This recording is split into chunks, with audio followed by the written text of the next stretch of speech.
There we go. Jorge, or George. I think it's time to start with D4. E4, rather. E4, E5. Okay, let's go for Ruy Lopez. He wants the traditional main line. Or does he? Yeah, this is a traditional main line. So you defend the pawn with the rook after the bishop comes here and closes this. So he's going for the martial attack. If I play c3, he can play d5 as a gambit. The martial gambit, not the martial attack, the martial gambit. So this is an anti-martial move. It's usually not a wasted move. It's useful to get that in anyway. And I still get to save my bishop. Okay, so we transposed back from a potentially martial back to a main line. Closed Ruy Lopez is the Chigorin variation. And that's one of the ways to play it. He's kind of asking me to push this pawn forward. Where's his knight going after that?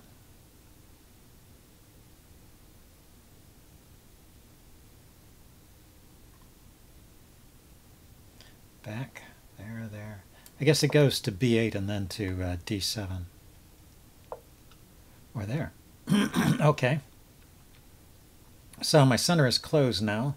Let's bring my knight over to the kingside and just try and line up for the typical kingside attack. So it's a bit unusual the way he played it. Normally, if he brings the knight back, he's going to keep coming over here to the kingside. So the knight could have gone to b8 to d7 and maybe come in over here somehow. Maybe to f8 to g6, something like that. Similar to what I'm trying to do over here. So I'm going to get this knight here and bring the other knight to h4 to f5. That's the plan. And this knight to g3. So I'll have two knights looking, one knight sitting on the f5 square and the other knight supporting it. Be kind of the ideal setup.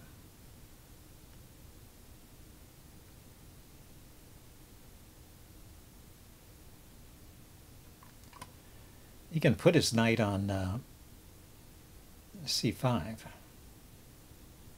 c4. I could just kick it though. He could push on with c4 and then drop his knight back and then play knight c5. But instead he's going this way. So that's okay. If he takes, I will take back with a pawn. If he pushes, I will take. If he pushes this pawn, I will take that pawn. So I think I don't have to do anything over here and I can continue with this plan.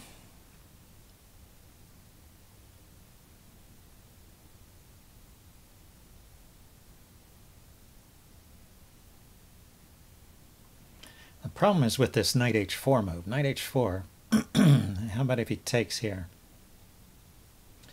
Unleashing a discovered attack on my knight and grabbing a pawn. I take his knight, he takes my knight.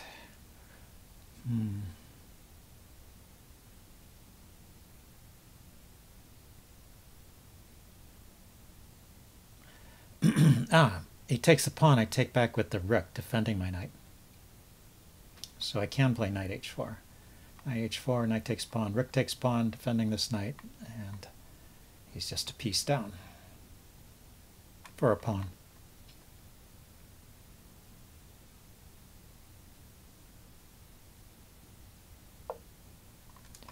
Now he might go g6 to keep me out of the f5 square. But then I'll try and exploit. I'll try and exploit that as a weakness. So I hope that's still safe. I think I just did that calculation. I think it's still safe.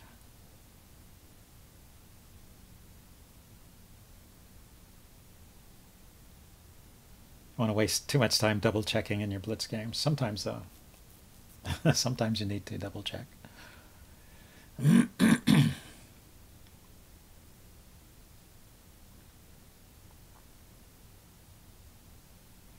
Yeah, so I don't see his counterplay on the queen side coming through very quickly here. And I'm building up on the king side. Okay, now he's looking at the b pawn, potentially. Let's get my knight to the square. It's hitting a loose bishop here.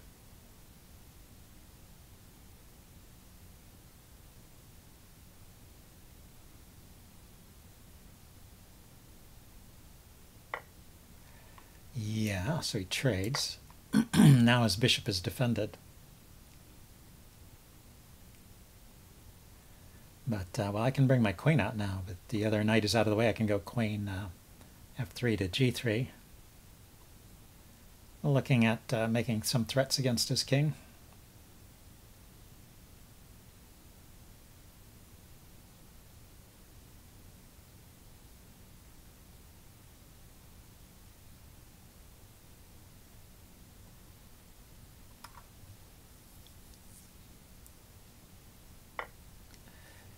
Yeah, he can take there. My idea was just to take back with the pawn.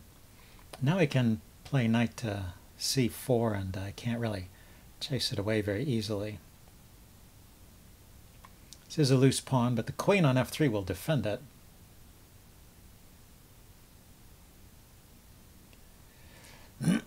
What else is going on? These bishops are doing a nice job of controlling the b file, so if I need to, I can put a rook there and chase his queen away. The queen can stay in touch with the bishop.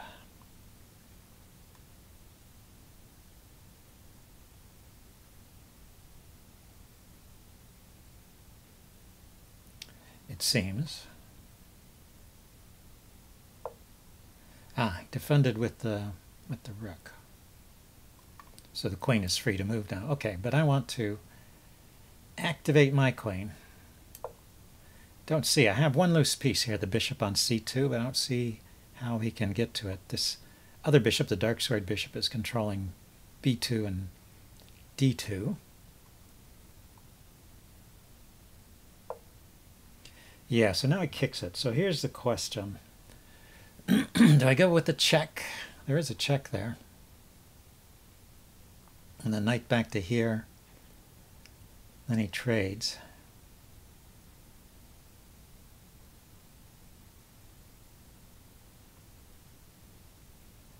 I think I do.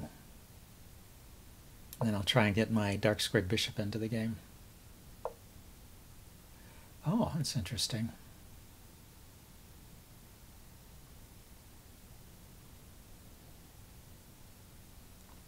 So if this knight were out of the way, I could take here with my knight and queen coordinating on f7. If I could get rid of the knight on f6. So pawn up, up. Let's try it. If he pushes his pawn forward to stop me from advancing here, then I get the f5 square again for my knight.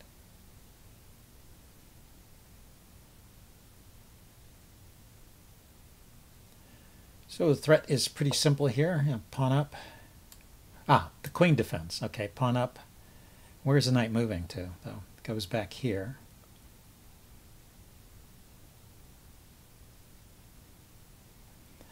Yeah, the pawn moves away. The queen is defending on the 7th rank there. So what to do?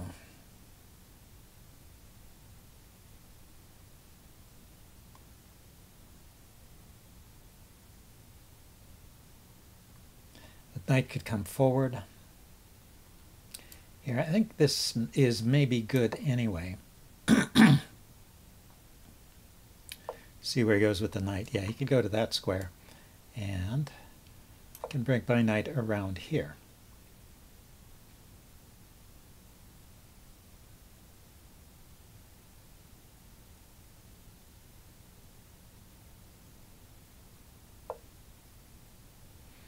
So I brought his queen back to defend, leaving this knight stranded over here. Is there any way I can find to break through? Start by defending here. Maybe queen g2, pawn f4 is a way to try and break through to the king. Or queen h3. If the knight goes there, I will take it.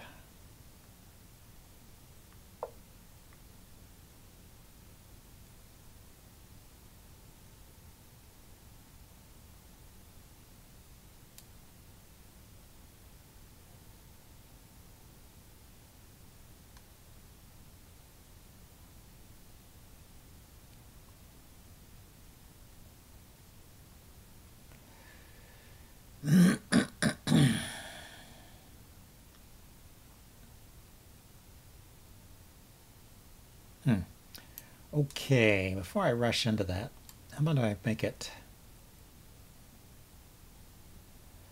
easier for my bishop to get into the game? My rook, I mean, get my rook into the game somehow.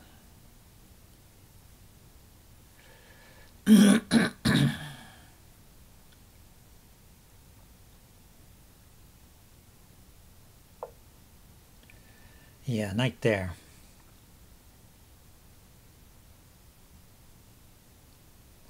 Can't do much about that.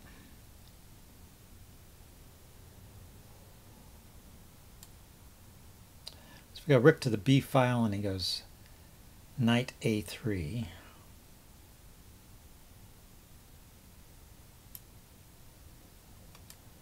You know, let's put the bishop out here. Maybe that comes with the tempo. Where's his rook going? Back.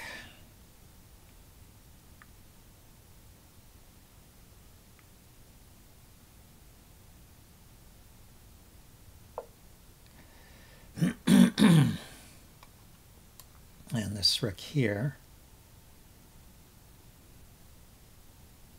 I wanted to be able to place the rook here without running into a tactic where he moved his knight, hitting both my rook and my bishop. Was that possible? I was thinking knight here would be annoying. Yeah, with the bishop here and the knight here, knight to a3 would have been annoying. So he's held off my attack here so far.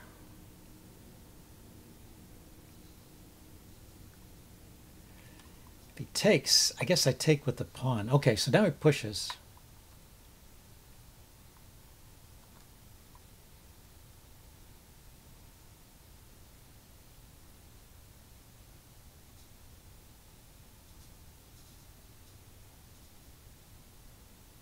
So I take on passant.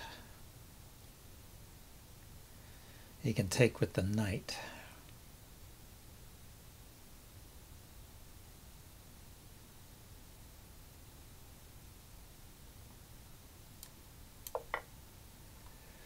I have bishop to h6 check.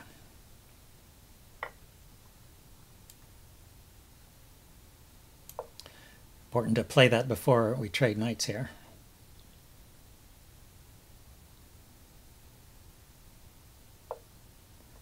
Now I can take the rook. He has to take back, and then I can take his knight, right?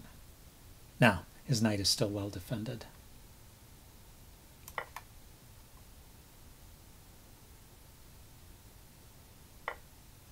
This is something, though. I can put my rook on the 7th rank.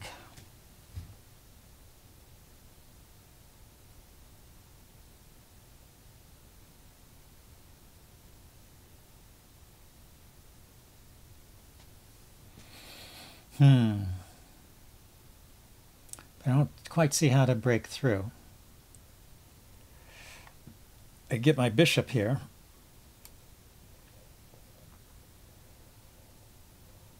Maybe this will be a little bit annoying to him.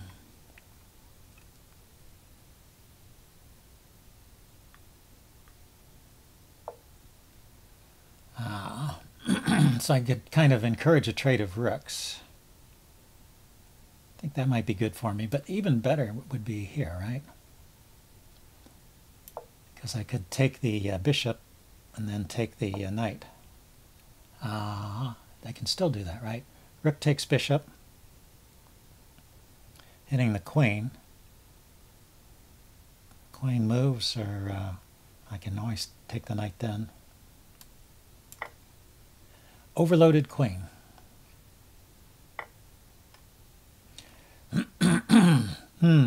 That didn't work. That didn't work. His king is defending, of course. What was I thinking? Oh my.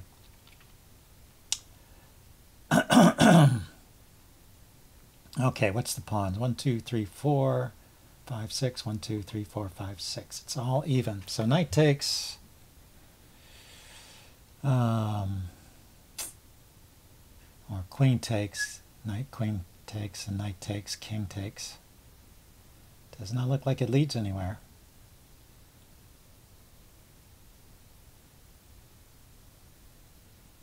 And an endgame with a bishop versus a knight might not be that great for me. This clogged up pawn structure may be difficult for that bishop to navigate. So, yeah, it was just a counting error. I mean, I knew he brought his king over to defend the knight. I was somehow thinking I had enough to take it. So he's going to win the exchange here. So let's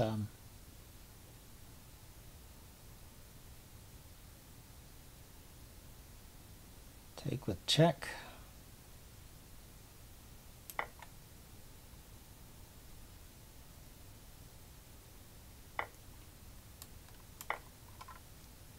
He gets my rook, or he gets my knight and I save my rook.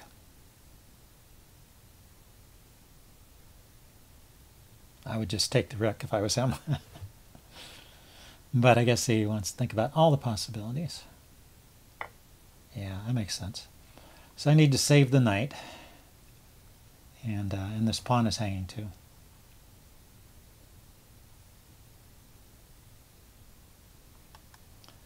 So there's a check there.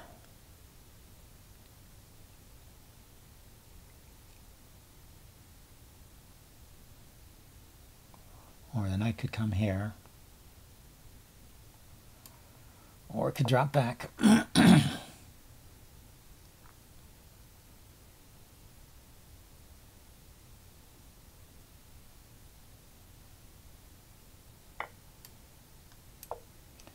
Yeah, I guess he got out of that one.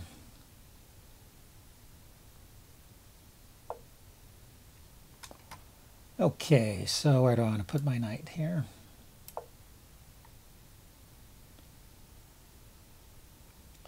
And activate my king. And the knight here is good, right? Hitting that pawn. So he came back to defend. Let's attack that pawn. Anyway, keep his knight tied down if we can.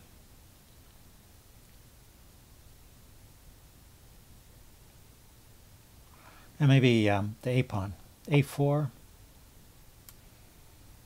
Okay. Oh, he's going to take my bishop.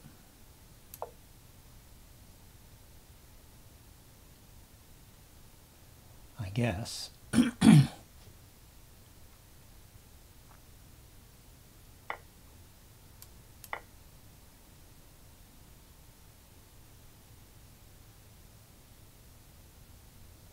Still get this pawn. I still get it.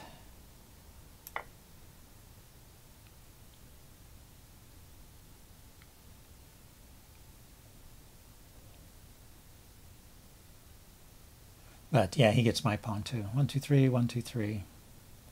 1, 2, 1, 2. So even on pawns, until he takes there, I'm going to drop my knight back. Oh. I mean, there was a check forking the king and the rook, but he could have just taken that pawn, right? Could have. Okay, well let's attack this pawn then.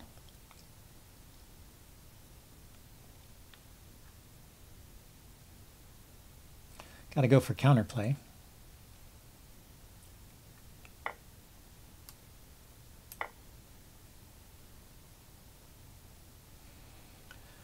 So 4 to 4, and the knight versus rook. It's good for the knight. These kind of games, these kind of end games are good for the rook. They're good for the rook. There's a check there, but it's not really helping.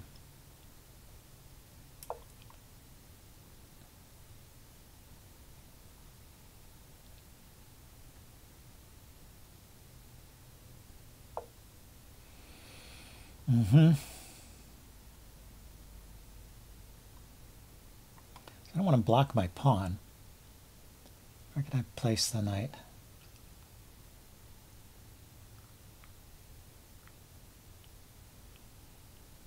And I want my king for that square. Over here, I guess.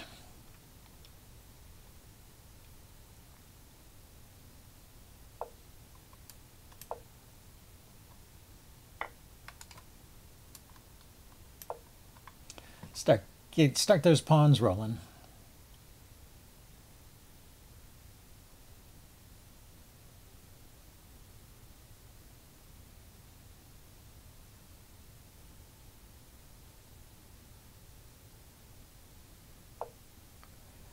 Yeah, he has the same idea. Let's see, if I push here, it'll protect, but it'll block my king from getting in. I could bring my king over here.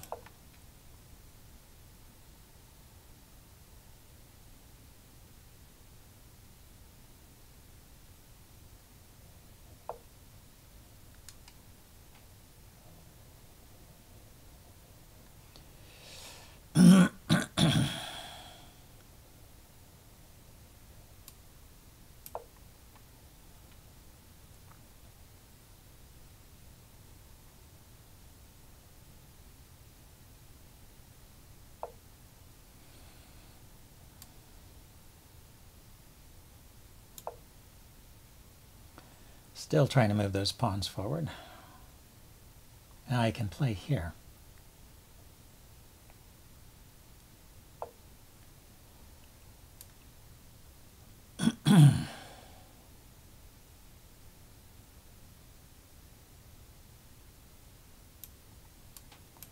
Okay, let's see if we can maybe move that pawn forward another notch. Comes a check.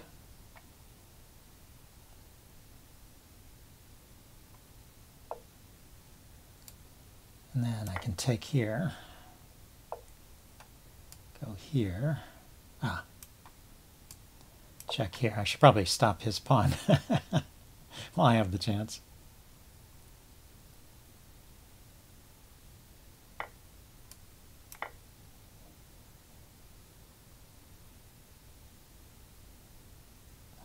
Yeah, maybe I can hold a draw here.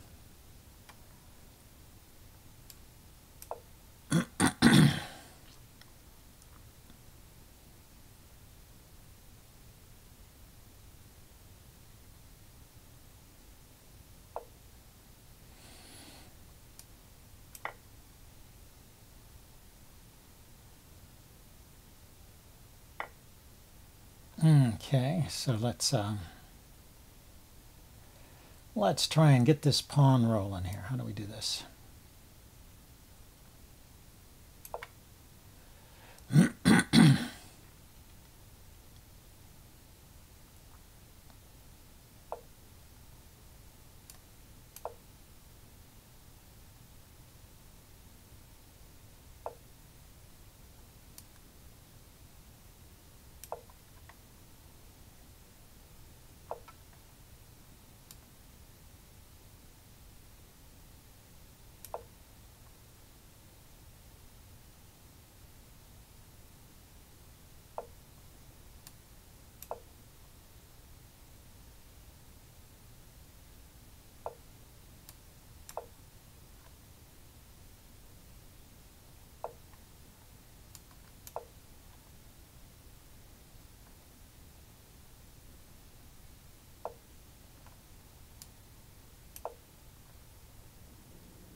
Running out of squares, huh?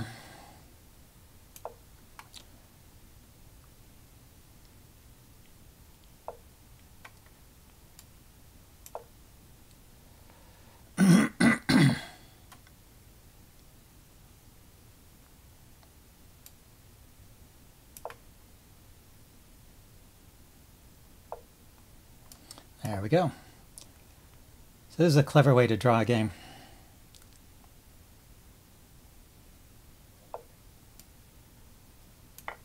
He should have stayed defending the pawn. But it's probably still a draw because he can sacrifice his rook for the pawn at any time, right? So anyway, that was a lucky escape for me. I had some good chances there, so I will check that out in the postmortem, and I will see you guys later. Bye.